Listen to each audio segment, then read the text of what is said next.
Senhor presidente, deputado Carlos Marum, senhor relator, deputado Arthur Maia, que ambos têm nos recebido muito bem nesse período, demais colegas palestrantes, senhores e senhoras deputados, deputadas, colegas, assessores, imprensa. Nós fomos convidados aqui hoje, dentro desse tema, para discutir, no âmbito da reforma da Previdência proposta pelo governo, o que afeta aos profissionais da segurança pública. E a entidade que eu represento aqui hoje é justamente um dos efeitos, dos encaminhamentos que o governo deu a essa reforma da Previdência. A União dos Policiais do Brasil, ela é uma entidade que congrega 28 entidades federais, nacionais, e 4 do Distrito Federal. E todas essas representam o conjunto completo, por que não dizer, dos operadores da segurança pública do Brasil. Então, elas vão além de apenas policiais, civis federais, rodoviários federais, agentes penitenciários, policiais legislativos, policiais ferroviários federais, guardas municipais. Então, esse grupo se uniu para discutir a reforma da Previdência, não agora no Congresso, nessa fase. Na verdade, o que era o embrião dessa União dos Policiais do Brasil já vinha conversando com o governo, tão logo o governo se mostrou disposto a encaminhar essa proposta aqui para essa casa. E nós passamos a discutir com os técnicos do governo, levando argumentos técnicos, essencialmente técnicos. Montamos uma assessoria específica para isso, convidando outras entidades para participarem, e também policiais que detêm o conhecimento do direito previdenciário, inclusive com doutores, mestres. Tudo isso para fazer uma discussão melhor daquilo que já vinha sendo anunciado. Quanto à reforma geral, eu acho que o palestrante que me antecedeu já trouxe um mapeamento que é fundamental para essa discussão, já até o parabenizo por isso. Já conhecia os argumentos e acho que muito do que ele disse deve permear as discussões aqui no Parlamento, se não trazer todos a uma grande reflexão, principalmente sobre os números que são trazidos. Mas sobre a UPB, nós começamos a discutir os efeitos dessa reforma sobre os trabalhadores, os operadores da segurança pública no Brasil. Não conseguimos sensibilizar na fase anterior o governo, tivemos várias reuniões, inclusive com o Marcelo Caetano, secretário, e com a sua equipe, e tentamos adequar aquela proposta que vinha sendo encaminhada, mas não conseguimos. E aqui agora no Congresso a nossa esperança, a nossa expectativa de que isso aconteça. Nossa motivação maior da União dos Policiais do Brasil é manter a nossa aposentadoria policial, que traz na sua essência a previsão constitucional da atividade de risco. E essa atividade de risco policial, ela vem sendo mantida em todos os textos constitucionais anteriores, até 1988.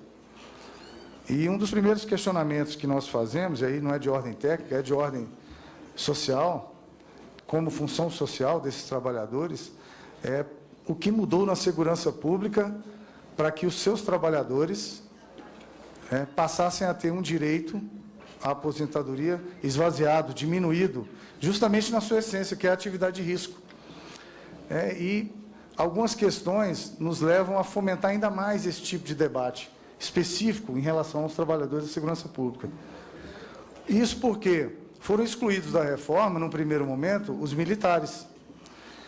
E um argumento duplo é fundamental até para a defesa da nação brasileira. Qual é o argumento duplo? A atividade de risco que os militares exercem e a exclusividade. A exclusividade ela é inegável, quando você observa os militares e os policiais e operadores de segurança pública de uma forma geral. Nós não podemos fazer nada além do que trabalharmos como segurança pública. Eu, como policial federal, não posso exercer uma outra atividade. Esse é o primeiro limitador que nos assemelha ao grupo dos militares. E a segunda é a atividade de risco. E aí, então, nós entramos já no campo da obviedade. Porque o policial no Brasil hoje, ele enfrenta uma guerra diária. Ele não se prepara para uma guerra futura. Ele enfrenta uma guerra diária. E aí, quando nós tomamos aquela linha de avaliar o que o Constituinte de 88 previu, que agora, através de uma reforma, não se prevê mais. A segurança pública melhorou, os policiais e operadores de segurança pública estão mais resguardados hoje do que antes. Em 88, a atividade de risco foi consagrada. Hoje, tenta-se retirar, porque é a atividade de risco constitucional, prevista constitucionalmente, que embasa toda a regulamentação posterior, tanto na esfera federal, quanto na esfera estadual. Então, se você retira a atividade de risco da Constituição, você está relegando todos os operadores de segurança pública do Brasil a uma condição de regulamentação sem aquilo que é princípio na sua atividade, que é justamente o risco. Outra coisa que é muito comum e assemelha todos os operadores de segurança pública e os militares, é o tipo de juramento que se faz. O policial, quando assume seu posto, quando ele toma posse, ele faz um juramento em que ele coloca a própria vida à disposição de outros, seja da vida de outros, seja do patrimônio, seja do próprio Estado. Isso é mais do que simbólico, é mais do que significativo, isso é inerente à função policial, à função de segurança pública, de operador da segurança pública. Então, esse risco que nós vivemos, ele é permanente. O confronto com a criminalidade, ele é diário. Ele, muitas vezes, não permite sequer uma preparação, um planejamento, como é o caso das polícias militares e guardas municipais. Em virtude da exclusividade também, muitos cargos policiais e muitos desses operadores não têm qualquer tipo de incremento salarial em decorrência dessa atividade de risco. Então, através do recebimento de subsídios, por exemplo, nós não podemos receber adicional noturno, hora extra está eliminado de todos ao mesmo tempo. Então, nós não temos uma vantagem sequer sobre qualquer trabalhador em relação aos nossos recebimentos pela função específica policial. Então, quer dizer, de um lado, nós temos a exclusividade, que nos limita a qualquer ganho fora da atividade policial. Nós temos a atividade de risco, que afeta o policial individualmente e também as nossas famílias, porque as esposas, maridos, filhos, permanentemente convivem com a tensão, com o estresse da atividade policial. Isso não é uma característica que afeta apenas aquele trabalhador. É todo o conjunto familiar à sua volta e que, muitas vezes, ele é o sustento único daquele núcleo familiar. E uma outra questão que também está colocada aqui como pauta, e já eu acredito que, em decorrência das discussões que têm sido travadas com os representantes policiais que têm abordado tanto o presidente Marum quanto o relator Maia, eu acho que eles já têm convivido com esse assunto, é a questão de se tentar extrair, dentre as atividades dos operadores de segurança pública, algumas que seriam passíveis de se classificar um risco e outras não. E aí eu acho que nós corremos um perigo, né? Seria uma nova incorrência e um novo erro. Porque policiais legislativos, por exemplo, não trabalham só dentro da Câmara dos Deputados. Os agentes penitenciários, e já temos vários casos de mortes de agentes penitenciários, eles não atuam somente dentro dos presídios. Assim como os escrivães de polícia também não atuam somente dentro das delegacias. No caso da Polícia Federal, num dia de operação, ninguém que assiste a televisão no dia consegue destacar quem é agente federal, quem é delegado, quem é perito, quem é papiloscopista, quem é escrivão. Então, seria muito difícil estabelecer esse tipo de diferenciação pela atividade cotidiana, porque a qualquer momento, policial é policial, o juramento é o mesmo, ele não pode se imiscuir de nenhuma atividade para o qual ele é convocado. Inclusive, na legislação nossa, consta isso. Outras atividades inerentes à sua função, está lá como atividade policial. Quer dizer, qualquer demanda nova que surja dentro da sua área, você é chamado, você tem que cumprir. Não há uma limitação para você não participar, por exemplo, de uma operação policial. Basicamente, seria como tentar no Exército, já que nós excluímos os militares, guardadas as proporções, dos nossos parceiros, amigos militares, seria como distinguir infantaria de intendência, do serviço de intendência. Ah, não, o serviço de intendência não está abarcado por essa distinção que nós fizemos aos militares. Ah, não, infantaria sim, cavalaria sim, mas intendência é um serviço mais... Então, nós vamos criando subterfúgios que serão passíveis de questionamento e de controle judicial depois, numa fase seguinte. Isso vai sobrar se nós deixarmos esse tipo de discussão avançar aqui, esse tipo de conclusão avançar aqui na casa durante esses debates, essas discussões sobre atividade de risco policial. Em relação à atividade da UPB aqui, nós já estamos apresentando algumas emendas. Nós temos nossa bancada, que tem vários policiais, militares, civis, federais, rodoviários federais. Nós temos uma bancada forte, além dos deputados que sempre nos apoiaram. São conhecedores da área de segurança pública, como o deputado Arnaldo Faria de Sá, Cabo Sabino, que ali está, todos os outros que aqui estiveram e aqui compõem a comissão, sabem do que eu estou falando. É uma atividade muito peculiar, que só quem tem trabalhado aí ao longo do tempo sabe da importância da atividade policial e da atividade de risco policial, o quanto ela é inerente, indissociável da função policial. E nós iremos apresentar essas emendas e gostaria de deixar o pedido de apoio aos senhores a essas emendas. Elas, num caso de discussão maior da reforma, considerando, repito, todos os pontos anteriores aqui abordados, a segurança pública ela deve sim ser tratada de uma forma diferenciada. Somos hoje quase 500 policiais mortos por ano. 500 policiais mortos por ano. Então, a atividade de risco ela não está ligada a você estar no horário de serviço ou vestindo uma farda. Está na opção que você fez lá atrás por aquele trabalho, por aquela função policial. Essa é a grande condição que permeia essa discussão sobre os operadores de segurança pública. Só de ter a nossa carteira, só de ter algum tipo de identificação, nós hoje somos alvos da criminalidade no Brasil. Isso, por si só, já representa uma atividade de risco. Fora que nós teremos outras consequências caso a reforma prospere seguindo essa linha. Só na Polícia Federal hoje nós temos um pouco mais de 1.300 policiais em condições de se aposentar, ou seja, recebendo amor e permanência. Como houve a aprovação recente da PEC 241, que limita os gastos do serviço público, dificilmente, numa onda crescente de aposentadoria, nós conseguiremos repor esses 1.300, porque irão se aposentar. Aliás, já estão se aposentando.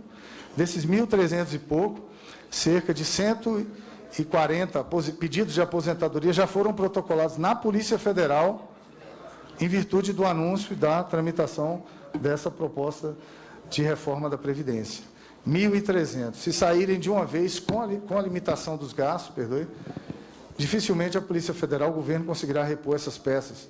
E aí nós transmutamos esses dados para os mais de 100 mil policiais civis no Brasil, os mais de 100 mil trabalhadores do sistema penitenciário, que já demonstrou que inicia-se um caos, se nós não dermos atenção devida a esses trabalhadores, a esse sistema penitenciário.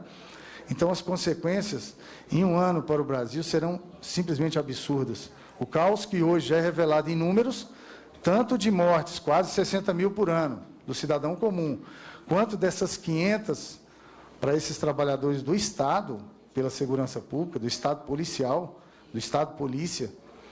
Isso aí representa o anúncio de um caos, e a previsão não é do prazo ser muito extenso, não. É em apenas um ano. É só nós fazermos uma projeção disso, usando esses números que eu tenho da Polícia Federal. Além do mais, nós temos que pensar no cidadão comum que tem o perfil que sonha fazer parte da polícia.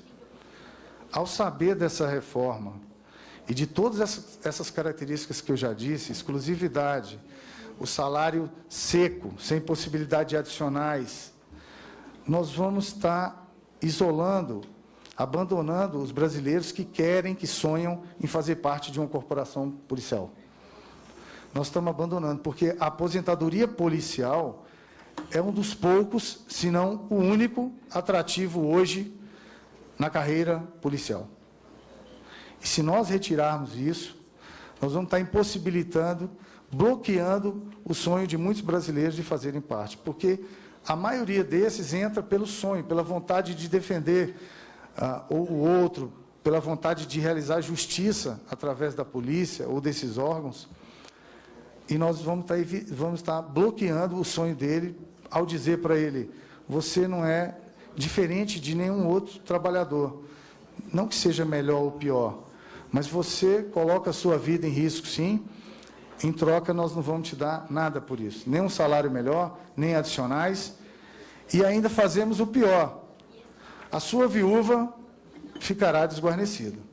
Se você morrer em combate, o prejuízo também será estendido à sua família, porque, pela proposta, ela ganhará 50% do seu subsídio, e cada dependente limitado a 2, apenas 10%. É muito pouco para a manutenção de um padrão de vida que aquele arrimo de família trabalhador da segurança pública promovia junto à sua família como chefe desse núcleo familiar, ou, no caso de uma mulher, o cônjuge.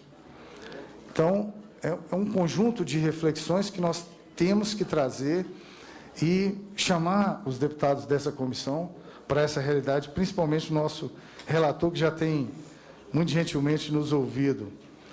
E tem uma outra consequência também, que são as mobilizações em todo o país. Então, logo veio o anúncio da reforma da Previdência e a indisponibilidade do governo em mudar o texto, ou, assim como fez com os militares, separar militares, demorou-se um pouco para tratar também dos policiais militares, um outro absurdo, e não fez ainda de forma completa. Mas os demais operadores de segurança pública, integrados de forma plena a essa reforma, isso gerou uma tensão em todo o Brasil. E eu tenho relatos de todos os presidentes das entidades que compõem essa UPB, a União dos Policiais do Brasil, de que a tensão é crescente em todo o Brasil. Em certos estados, os policiais civis estão extremamente revoltados. Já tem a questão salarial que os assola, e agora vem ainda essa questão previdenciária. Os policiais militares, que são nossos parceiros, estão preservados em outro artigo, mas detêm igual preocupação e permanecem parceiros nossos nessa luta. Nós temos a bancada aqui que é atuante nesse sentido, eu tenho certeza que está atenta a essas questões, mas esse grupo está tensionado em todo o Brasil. Nós vimos recentemente o caso do Espírito Santo, em que nós não podemos jamais classificar como abandono ali, mas foi uma forma de dar o grito, assim como nós vimos no Rio de Janeiro, e as famílias gritando, as mulheres, as esposas, não foram apenas os policiais. Então, nós temos que considerar, no dia 8 de fevereiro, nós fizemos uma grande mobilização aqui, em frente ao Congresso Nacional, reunimos cerca de 10 mil policiais e trabalhadores da segurança pública, de todas essas categorias representadas pela UPB. Ontem, nós tivemos no Rio Grande do Sul mais uma manifestação em Porto Alegre, de todo esse grupo. Foram vários policiais se manifestando lá na capital gaúcha, e eu acredito que isso vai se alastrar por todo o país, caso o parlamento, ainda na fase da comissão especial, não demonstre essa sensibilidade para com esses trabalhadores. Em outras discussões que nós temos feito, falando dos efeitos dessa PEC, nós, como entidade que une as categorias policiais, nós já recebemos convite de vários outros órgãos e entidades representativas de outros trabalhadores para que nós integremos a esse conjunto que se revoltou, que está se rebelando contra a reforma da Previdência. E, nesse momento, eu acredito que o Parlamento pode dar uma grande demonstração de que tem essa preocupação com a segurança pública do Brasil, que tem conhecimento do caos que vive esse importante setor do Brasil, e nós esperamos, como entidade que congrega todas as vozes representativas de policiais e operadores da segurança pública no Brasil, possam consolidar esse argumento aqui, já no âmbito da relatoria da Comissão Especial, para que o Brasil seja preservado, no mínimo, que é a sua integridade, que é a melhoria da segurança pública, e nós jamais podemos, no momento justamente de cuidar com a segurança pública. O senhor encaminhe para... Tem 30 segundos para encaminhar a conclusão da sua fala, senhor. Está podendo falar? Agora sim. Obrigado, presidente. Mas, nesse fechamento, essa é a mensagem que nós, da União dos Policiais do Brasil, queríamos deixar, e que essa reflexão seja feita por todos os parlamentares e que esse debate seja feito com esses trabalhadores da segurança pública e todos os trabalhadores do Brasil, para que o Brasil não seja penalizado na sua segurança pública, agora de outra forma, não pela criminalidade, mas atingindo os profissionais que dedicaram e dedicam suas vidas para proteger e para manter a ordem no Estado. Com a palavra agora o doutor Luiz Antônio de Araújo Balmes. Obrigado, presidente. Rapidamente aqui, com as considerações do deputado Quinaglia, na minha fala eu dividi bem a questão da similitude com os militares, no momento de defender até uma separação dessa discussão com todos, e não apenas só os militares, com todos os trabalhadores de segurança pública. Então, acho que eu deixei bem claro. No segundo momento, eu dei o exemplo do caos que se avizinha e que já se iniciou. Porque a reforma em relação aos policiais, os operadores de segurança pública, ela propõe mudanças muito profundas, que atinge até questões familiares. E eu, como líder dos policiais federais, no meu caso, presidente da federação, eu sei o que acontece na minha base. Você está mexendo com sentimentos muito mais profundos do que qualquer técnico do governo possa imaginar. E o exemplo do Espírito Santo que eu dei foi justamente isso. A Polícia Militar, ela não tem o condão de representatividade sindical para fazer o tipo de mobilização que fez. Tanto que as mulheres, as esposas que se propuseram a fazer. E o aquartelamento foi simbolicamente forçado. E eu usei ali como exemplo para dizer o que está por vir, pode estar por vir. Pode ser até muito mais grave do que aquilo ali. Porque o que se revelou no Espírito Santo com a ausência da Polícia Militar foi uma situação de caos, em que ninguém mais encontrou defesa. Os guardas municipais fizeram uma contenção, mas da forma que foi possível. E as outras corporações tentaram cobrir, mas todas sempre solidárias com o que os policiais militares estavam pedindo, porque era muito básico. Era uma negociação retardada salarial. Então, eu deixei isso bem claro. E o que eu tenho ouvido e o que me é trazido como presidente da federação são situações muito graves. E agora, como representante também que integra a UPB, eu tenho trazido também revelações de policiais civis, rodoviários federais, policiais ferroviários federais. Os trabalhadores do sistema penitenciário e os guardas municipais trazem até novos pleitos, que também são de demandas represadas aqui no Congresso, sobre a questão da constitucionalidade dos trabalhadores do sistema penitenciário. Os guardas municipais, que é uma crescente, e no mundo existem já as polícias municipais, eu acho que é um problema que o Brasil não vai poder correr, porque nós precisamos também, em grandes cidades, da polícia municipal, e eu acho que é um caminho natural até. Mas eu quero deixar bem claro, o exemplo que eu dei foi justamente de caos, porque os militares que têm um regimento próprio, que é duríssimo, que segue os moldes das forças militares, se eles foram capazes de, numa revolta, fazer aquilo, imagina os outros, nós que temos os policiais civis, que têm a mesma natureza, mas uma outra função, que não é ligada ao militarismo, imagina, com as condições que nós temos. E aí eu discordo um pouco da questão armada. A única vez que nós tivemos um evento de organização policial e que teve vítima foi justamente um policial, foi lá em Minas Gerais, e que serviu de marco para todas as manifestações policiais dali por diante, não só dos militares, dos outros também, porque até então não tinha.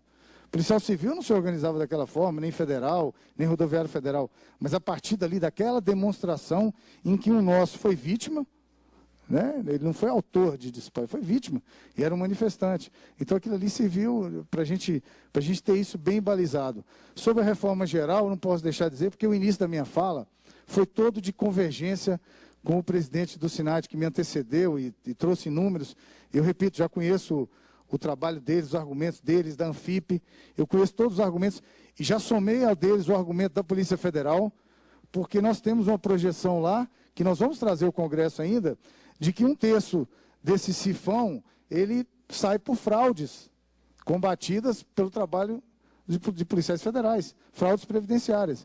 Então, nós podemos, até num ambiente de reforma, falar de um novo modelo para se combater as fraudes previdenciárias, porque é um sifão aberto, seja por sistemas, seja por falsidades documentais, falsidades ideológicas, das várias formas. E eu não vi isso contemplado na reforma. E é uma demanda que a Polícia Federal já trouxe para o governo há muito tempo, e vem sempre trazendo, porque nós trazemos a cada operação nossa de combate a crimes previdenciários, nós fazemos questão de frisar o quanto ali foi estancado naquele momento. E aí nós podemos fazer a projeção do quanto sairia mais caso não houvesse aquela operação. Então, é um dado importante. No material nosso, nós colocamos bem claro que somos contra a reforma como um todo. Porque se os policiais que têm esse apelo popular, que trabalham na segurança, que fazem aquele juramento, eles estão sendo punidos ou estão sendo vítimas de uma insensibilidade do governo, é lógico que o todo da proposta vai ter o mesmo componente, né? Deve ter o mesmo componente. Então, nós seguimos essa lógica e concordamos com a posição de que a reforma como um todo ela precisa ser revista, precisa ser feita de outra forma. Tá bom? Obrigado, senhor presidente. Essa consideração tem uma razão de ser, mas, na verdade, a União dos Policiais do Brasil, desde quando a proposta ainda estava no Executivo, nós temos trabalhado incessantemente para mudar essa realidade que foi criada na consciência técnica do governo e agora enviada para o parlamento. Nós temos feito isso e eu acredito que temos feito um bom trabalho, né? Infelizmente, o governo não concordou com a nossa proposta, retirou os militares, retirou os policiais militares e deixou os demais policiais. Criou o imbróglio, né? Porque não conseguiu, de forma técnica, diferenciar um grupo e outro. E em plena situação de causa da segurança pública no país, quer dizer, criou um problema para as corporações policiais que ficaram para trás. Se a ideia é discutir no momento posterior, já antecipa a todos os parlamentares que estamos aqui para debater e sempre tivemos, né? Se for essa a ideia. Mas em todas as vertentes possíveis nessa tramitação aí da PEC, nós temos participado, desde a época no Executivo.